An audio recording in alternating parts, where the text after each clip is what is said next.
नमस्कार, आप देख रहे हैं हमारा खास कार्यक्रम कोर्ट्स राउंड अप। मैं हूं आपके साथ अक्षय। हमारे इस खास कार्यक्रम में आप जहां देश दुनिया की अदालत की खबरों से होंगे वाकिफ, साथ ही अदालत की हर कार्रवाई से हम आपको कराएंगे रूबरू। हम बताएंगे आपको कि सुप्रीम कोर्ट में कौन से केस पर हुई सुनवाई, तो देश के हाई कोर्ट के मामलों से भी आपको करेंगे बाखबर। हमारी नजर से देश की अदालत का कोई भी बड़ा मसला अब नहीं छूटेगा। सोमवार से शुक्रवार रोज हम हाजिर होंगे कोर्ट की खबरों के साथ हमारे खास कार्यक्रम कोर्ट्स राउंड अप में। तो आज की अदालत की कार्रवाई पर शुरू करते हैं आज का कोर्ट्स राउंड अप, लेकिन उससे पहले एक नजर अब तक की हेडलाइंस पर। जस्टिस कर्नल के खिलाफ जमानती वारंट जारी, सुप्रीम कोर्ट ने जारी किया जमानती वारंट। 31 मार्च तक जस्टिस कर्नल को कोर्ट में होना है पेश। कोलकाता हाई कोर्ट में मौजूदा जज हैं जस्टिस कर्नल। ऑगस्टा वेस्टलैंड मामले में मीडिया की भूमिका की सीबीआई जांच का आदेश देने से सुप्रीम कोर्ट का इनकार। कहा, देश के मीडिया की आजादी पर अंकुश नहीं लगा सकते। अगर मीडिया की भूमिका की सीबीआई जांच के आदेश देंगे तो मीडिया की आजादी पर दिए सारे आदेश हो जाएंगे बेकार। मारुति सुजुकी फैक्ट्री में हिंसा के मामले में 31 लोग दोषी। जिला अदालत ने 117 लोगों को किया बरी। 17 मार्च को सुनाई जाएगी सजा। जुलाई 2012 में हुई हिंसा में एचआर मैनेजर की हुई थी हत्या।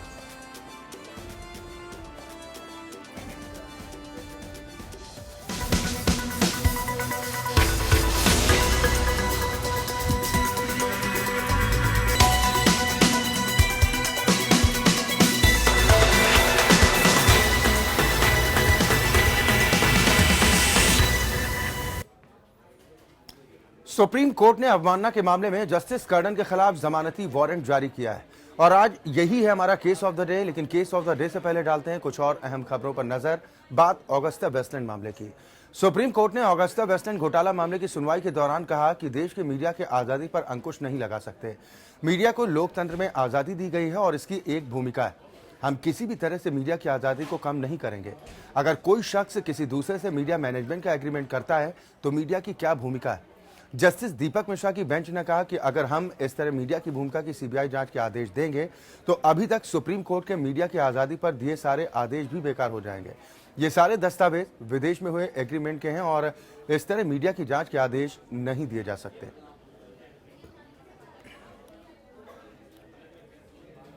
तो सुप्रीम कोर्ट ने ऑगस्टा वेस्टलैंड घोटाला मामले की सुनवाई के दौरान कहा है कि देश के मीडिया की आजादी पर अंकुश नहीं लगाया जा सकता। मीडिया को लोकतंत्र में आजादी दी गई है और इसकी एक अपनी भूमिका है। हम किसी भी तरह से मीडिया की आजादी को कम नहीं करेंगे और अगर कोई शख्स किसी दूसरे से मीडिया मैनेजमेंट का एग्रीमेंट करता है तो मीडिया की इसमें भूमिका क्या है, ये सवाल उठाएं। साथ ही जस्टिस दीपक मिश्रा की बेंच ने कहा कि अगर हम इस तरह मीडिया की भूमिका की सीबीआई जांच के आदेश देंगे तो अभी तक सुप्रीम कोर्ट के मीडिया की आजादी पर दिए गए सारे आदेश भी बेकार हो जाएंगे। ये सारे दस्तावेज विदेश में हुए एग्रीमेंट के हैं और इस तरह मीडिया की जांच के आदेश नहीं दिए जा सकते। राजेश कुमार इस खबर पर ज्यादा चर्चा और बातचीत के साथ जुड़ गए हैं। इंडिया लीगल रिसर्च फाउंडेशन के सदस्य हैं राजेश। और क्या कुछ माननीय अदालत की तरफ से इस पूरे मामले को लेकर कहा गया, क्योंकि मीडिया की सीबीआई जांच को लेकर तो स्पष्ट कर दिया कि लोकतंत्र का चौथा स्तंभ है और इस पर अंकुश लगाना ठीक नहीं होगा। ये Augusta Westland matter Swaraj Abhiyan के द्वारा फाइल किया गया था, जिसमें उन्होंने एक इंडिपेंडेंट इंक्वायरी का प्रेयर किया था और इस हेलीकॉप्टर डील में कई राज्य शामिल हैं, छत्तीसगढ़, जम्मू कश्मीर, राजस्थान, पंजाब, झारखंड। और जैसे ही प्रशांत भूषण जी ने इसका आर्गुमेंट शुरू किया, वैसे ही अटॉर्नी जनरल ने इस पे ऑब्जेक्शन रेज किया कि ये PIL मेंटेनेबल नहीं है, क्योंकि स्वराज अभियान तो कोई लीगल एंटिटी नहीं है और ये जस्ट लाइक स्वराज इंडिया है जो कि पॉलिटिकल पार्टी के रजिस्ट्रेशन के लिए आवेदन दे चुका है। इसलिए इनका आर्टिकल 32 के तहत कोई फंडामेंटल राइट नहीं है बीइंग ए पॉलिटिकल पार्टी। इस पे कोर्ट ने उनसे क्वेश्चन किया कि क्या स्वराज अभियान रजिस्टर्ड है। इस पे प्रशांत भूषण जी ने जवाब दिया कि अगर रजिस्टर्ड नहीं भी है तो भी PIL का स्टेटस में कोई चेंज नहीं होता। कोर्ट ने कहा कि हम इस मैटर को 19 तारीख के लिए रखते हैं जी। और उसी दिन इसकी मेंटेनेबिलिटी के ऊपर हम सुनवाई करेंगे कि ये मेंटेनेबल है कि नहीं। राजेश, जो याचिका खारिज की गई है इस पूरे मामले में, जो दरख्वास्त की गई थी कि सीबीआई जांच होनी चाहिए और कोर्ट की तरफ से साफ कह दिया गया कि मीडिया पर बंदिश लगाना हितकर नहीं होगा, ठीक नहीं होगा, इस याचिका में तर्क क्या कुछ दिया गया था?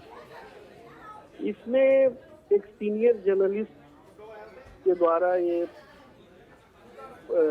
फाइल किया गया था, जिससे कोर्ट ने कहा कि हु आर यू। उन्होंने कहा कि मैं सीनियर जर्नलिस्ट हूँ और इसमें मीडिया का मैनेज करने का एलिगेशन है, जिसको कि सीबीआई से जांच कराई जाए। इस पे कोर्ट ने कहा कि मैं मीडिया के इंडिपेंडेंट स्टेटस को सीबीआई और अगर किसी चलिए, बिल्कुल बिल्कुल, बहुत शुक्रिया राजेश इस खबर पर तमाम चर्चा और बातचीत के लिए। तो मीडिया की आज़ादी पर अंकुश लगाना ठीक नहीं है, कोर्ट ने इस पूरे मामले को लेकर ये दलील दी है और साथ ही इस याचिका को भी खारिज कर दिया है। वहीं साल 2012 में हरियाणा में मारुति सुजुकी फैक्ट्री में हुई हिंसा के मामले में गुरुग्राम की जिला अदालत ने 31 लोगों को दोषी करार दिया है, जबकि 117 लोग ऐसे हैं जिन्हें बरी किया गया। इनमें से 11 लोग जेल में हैं, जबकि बाकी जमानत पर रिहा हैं। 18 जुलाई 2012 को मारुति के मानेसर प्लांट में वेतन बढ़ोतरी को लेकर विरोध प्रदर्शन कर रहे कर्मचारियों ने बड़े पैमाने पर हिंसा की थी। प्लांट में जबरदस्त तोड़फोड़ और आगजनी के अलावा उस वक्त के एचआर मैनेजर अवनीश कुमार देव की हत्या कर दी गई थी। इस हिंसा में 15 लोग जख्मी हुए थे। हिंसा के बाद मारुति के मानेसर प्लांट को 1 महीने के लिए बंद भी करना पड़ा था। अभियुक्तों में अधिकतर फैक्ट्री के मजदूर थे। कर्मचारी यूनियन लगातार मजदूरों की रिहाई की मांग कर रही है। अदालत 17 मार्च को अब सजा का ऐलान करेगी। तो 2012 में हरियाणा में मारुति सुजुकी फैक्ट्री में हुई हिंसा के मामले में गुरुग्राम की जिला अदालत ने 31 लोगों को दोषी करार दिया है, जबकि 117 लोग ऐसे हैं जिन्हें बरी कर दिया गया है।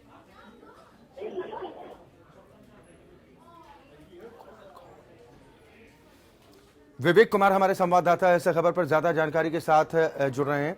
विवेक, जो 117 लोग बरी किए गए हैं, उनके खिलाफ किस तरह के सबूत थे जिनके चलते उनका नाम इन आरोपों में शामिल हुआ था और 31 लोगों को दोषी करार दिया गया? हेलो जी विवेक, हाँ, 31 जी हाँ जी जी जी अपना सवाल दोहराएं, अपना सवाल दोहराएं। विवेक, 31 लोगों को जो आज दोषी करार दिया गया है इस पूरे मामले में, और साथ ही जिन 117 लोगों को बरी किया गया है, उन 117 लोगों के बारे में बताइए कि उनके खिलाफ किस तरह के साक्ष्य थे जिसके चलते कोर्ट की तरफ से आखिर में यह फैसला करना पड़ा कि इन्हें बरी किया जाना चाहिए। दरअसल ये गुड़गांव की डिस्ट्रिक्ट जज के यहाँ ये मामला जब चला, लगभग 4 चलने के बाद आज इस मामले में पाया गया उनके खिलाफ इसकी सुनवाई जो 17 मार्च को डिसाइड किया जाएगा कि क्या चार्जेस जिससे आसान हो जाएगा, क्योंकि उसके बाद ये डिसाइड 30,000 दी जाए, उनको दोषी करार 17 तारीख को ये इस मामले पे, और इसके बाद ही उनको सजा का ऐलान किया जाएगा।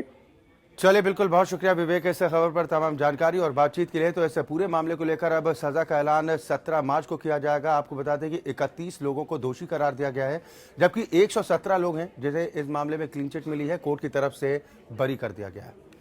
वहीं नीट की परीक्षा में उर्दू भाषा को शामिल करने की मांग पर केंद्र सरकार ने सुप्रीम कोर्ट में कहा कि इसमें कोई समस्या नहीं है, लेकिन इस साल ऐसा नहीं किया जा सकता। हालांकि इस मामले पर केंद्र ने लिखित जवाब देने के लिए कोर्ट से समय भी मांगा है। कोर्ट ने 22 मार्च तक का वक्त दिया है। मामले की अगली सुनवाई अब 26 मार्च को होगी।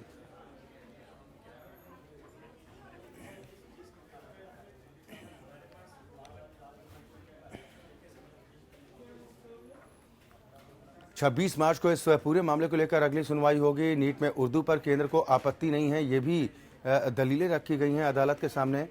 सुप्रीम कोर्ट ने केंद्र में, आपको बता दें कि इस पूरे मामले को लेकर जवाब दिया है। इस साल उर्दू में परीक्षा संभव नहीं है, केंद्र सरकार की तरफ से ये कहा गया। लिखित जवाब के लिए केंद्र ने वक्त की मांग की है।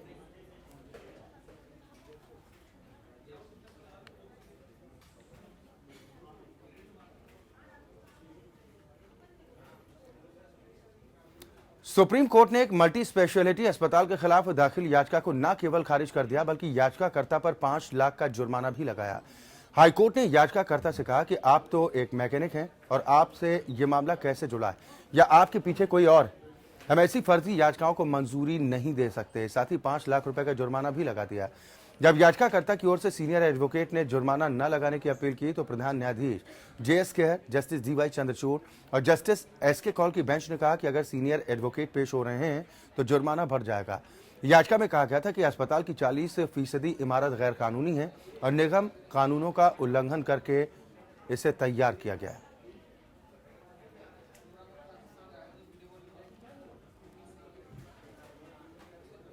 उधर इलाहाबाद हाईकोर्ट ने जालौन के दबंग अभिमन्यु सिंह को हत्या के मामले में क्लीन चिट देने पर पुलिस को जमकर फटकार लगाई। हाईकोर्ट ने फटकार लगाने के बाद कहा कि 63 अपराध हुए और जमानत निरस्त करने की अर्जी दाखिल करने का निर्देश भी दिया। कोर्ट ने कहा कि अपराधी जेल से बाहर तो गवाह कैसे आएंगे, गिरफ्तारी करने के बजाय पुलिस अपराध का मौका दे रही। दरअसल अभिमन्यु सिंह पर 11 हत्याओं के आरोप हैं। इलाहाबाद हाईकोर्ट ने 22 मार्च को DIG को तलब किया है। मामले में याचिका दाखिल करने वाले विवेक कुमार पर भी अपराध का आरोप है, जिस पर कोर्ट ने कहा कि याचिकाकर्ता निर्दोष हैं तो पुलिस को बयान दर्ज करवाएं। मामले की सुनवाई चीफ जस्टिस DB भोसले और जस्टिस यशवंत वर्मा की खंडपीठ कर रही।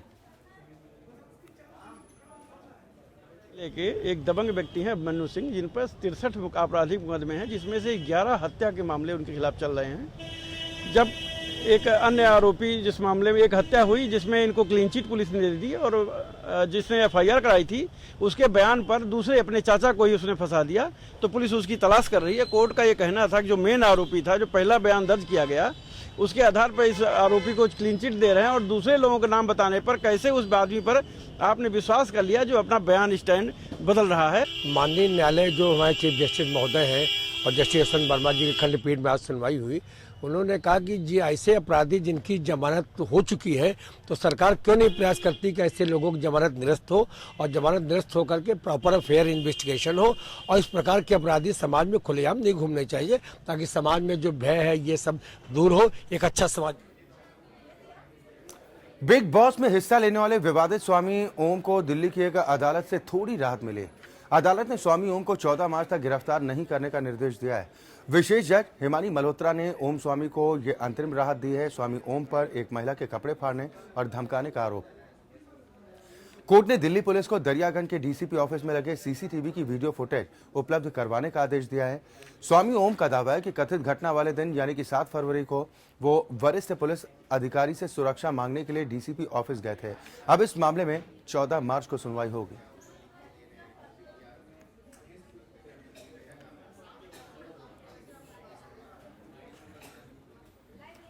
और कल सुबह 7 बजे से APN पर लगातार देखिए सबसे अनुभवी चुनावी पैनल, राजनीतिक विश्लेषकों का सटीक विश्लेषण, सबसे सटीक नतीजे, आपकी उम्मीदों से बढ़कर नेताओं की जीत की जमीनी सच्चाई से लेकर पल पल के वोट काउंटिंग की जानकारी हम पहुंचाएंगे लगातार आप तक। हर सीट पर APN के रिपोर्टर्स देंगे पल पल के बदलते नतीजों का पूरा ब्यौरा, इसे हम पहुंचाएंगे आप तक। याद रखिए, चुनावी नतीजे मतलब APN। सुप्रीम कोर्ट ने अवमानना के एक मामले में उसके सामने पेश न होने पर जस्टिस CS कर्डन के खिलाफ जमानती वारंट जारी किया है। अदालत ने उन्हें जमानत के लिए 10,000 रुपए का निजी मुचलका भरने की शर्त भी रखी है। 8 फरवरी को सुप्रीम कोर्ट ने अदालत की अवमानना के मामले में जस्टिस कर्डन को 10 मार्च तक कोर्ट में पेश होने का निर्देश दिया था, लेकिन जस्टिस कर्डन आज कोर्ट में पेश नहीं हुए। उसके बाद ही शुक्रवार को उच्चतम न्यायालय के चीफ जस्टिस JS खेर की अगुवाई वाली बेंच ने जस्टिस कर्डन के खिलाफ जमानती वारंट जारी किया है। अब 31 मार्च को मामले की सुनवाई होगी। Justice cordon Kolkata high court में मौजूदा जज हैं। जस्टिस कर्डन के खिलाफ अवमानना के मामले की 7 जजों की संवैधानिक बेंच सुनवाई कर रही है। भारतीय कानून के इतिहास में यह पहला मौका है जब किसी मौजूदा जज के खिलाफ अवमानना का नोटिस जारी हुआ है। जस्टिस कर्डन पर आरोप है कि उन्होंने प्रधानमंत्री मोदी को खत लिखकर 20 मौजूदा और रिटायर्ड जजों पर भ्रष्टाचार के आरोप लगाए थे।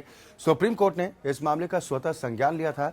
जस्टिस कर्डन ने सभी न्यायिक और प्रशासनिक काम पहले ही उनसे छीन लिए गए थे। उन्हें अपने अधीन सभी फाइलों को कलकत्ता हाईकोर्ट के रजिस्ट्रार को सौंपने का आदेश भी दिया गया था। आरोपों के जवाब में जस्टिस कर्डन ने सुप्रीम कोर्ट को चिट्ठी लिखकर कहा था कि उन्हें दलित होने की वजह से निशाने पर लिया जा रहा है। तो सुप्रीम कोर्ट ने अवमानना के एक मामले में उसके सामने पेश न होने पर जस्टिस CS कर्डन के खिलाफ जमानती वारंट जारी किया है। विवेक हमारे संवाददाता इस खबर पर ज्यादा चर्चा और बातचीत के साथ जुड़ गए हैं। विवेक, और क्या कुछ कहा है? हालांकि ये देश का पहला मौका है जब कोई मौजूदा जज जिसके खिलाफ इस तरह का नोटिस जारी किया गया है। जी अक्षय, जैसे मैं आपको बता दूं, इसमें पहले ही जब ये मामला सो मोटो लेने के बाद, सुप्रीम कोर्ट के सो मोटो लेने के बाद ये मामला कोर्ट में आया था, तभी इसकी शुरुआत करने से पहले ही चीफ जस्टिस ने कहा था कि इस मामले में हमें बड़े सोच विचार के कदम उठाने पड़ेंगे, क्योंकि अगर ऐसा कोई मामला अगर आ जाता है तो आगे के लिए एक मिसाल बन सकती है। ये अच्छा भी हो सकता है, इसका परिणाम बुरा भी हो सकता है। इस वजह से हमें बहुत सोच समझ के कदम उठाने पड़ेंगे। इस वजह से उनको पूरा मौका देते हुए ये कहा गया था कि वो अपनी बात रखें और कोर्ट में आए, प्रेजेंट हो और अपनी बात रखें।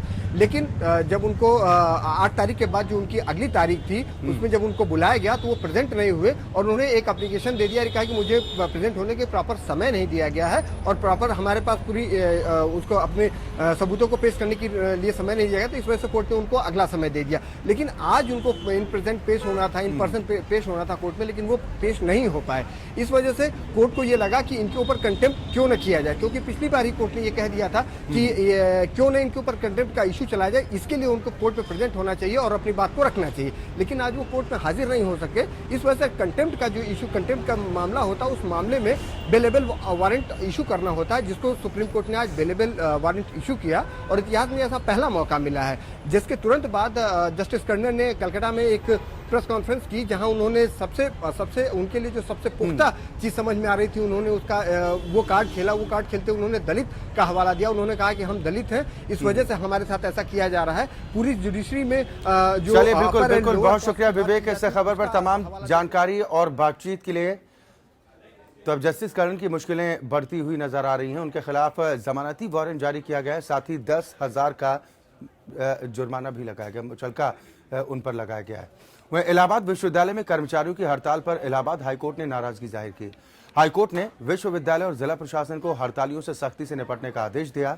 हाईकोर्ट ने कहा कि कर्मचारी हों या फिर छात्र हों, उनके खिलाफ कड़ी कार्रवाई होनी चाहिए। किसी को सस्पेंड करना या फिर निष्कासित भी करना पड़े तो इसमें गुरेज न किया जाए। मामले की सुनवाई जस्टिस सुनीत कुमार की एकल पीठ में हुई। हाईकोर्ट में विश्वविद्यालय के छात्रों कर्मचारियों के समर्थन में एक याचिका दाखिल की गई थी। ये मामला उल्टा पड़ गया। इलाहाबाद हाईकोर्ट न्यायमूर्ति सुनीत कुमार ने कहा है किसी भी तरीके से विश्वविद्यालय में हड़ताल को जायज़ नहीं कहा जा सकता और विश्वविद्यालय प्रशासन से कहा है कि इस हड़ताल पर जो भी कर्मचारी या जो भी हड़ताल कर रहे हैं इन पर सख्ती से निपटा जाए, किसी को भी इसमें बख्शा ना जाए। या तो हड़ताल के मामले को लेकर हाईकोर्ट बेहद सख्त है। और क्या कुछ कहा है इस पर ज्यादा जानकारी के साथ आलोक सिंह हमारे संवाददाता जुड़ गए हैं। आलोक, कोर्ट की नाराजगी तो समझ पा रहे हैं कि अब सख्ती से निपटने के निर्देश जरूर दिए गए हैं, इसके अलावा और क्या कुछ कोर्ट ने कहा है इस मामले को लेकर? देखिए अक्षय, इलाहाबाद विश्वविद्यालय जिसको पूरब का ऑक्सफोर्ड कहा जाता है, शिक्षा के मामले में एक अपना अलग मुकाम है इस विश्वविद्यालय का। लेकिन आए दिन जिस तरीके से कर्मचारियों की हड़ताल होती है और जिसकी वजह से पठन पाठन प्रभावित हो रहा था और जो शैक्षणिक माहौल है इलाहाबाद विश्वविद्यालय का वो प्रभावित हो रहा था, छात्र छात्राओं को इसका भारी नुकसान हो रहा था। आए दिन कैंपस में यूनिवर्सिटी के कर्मचारियों की नारेबाजी हो रही थी और जिसकी वजह से एक अराजकता का माहौल था।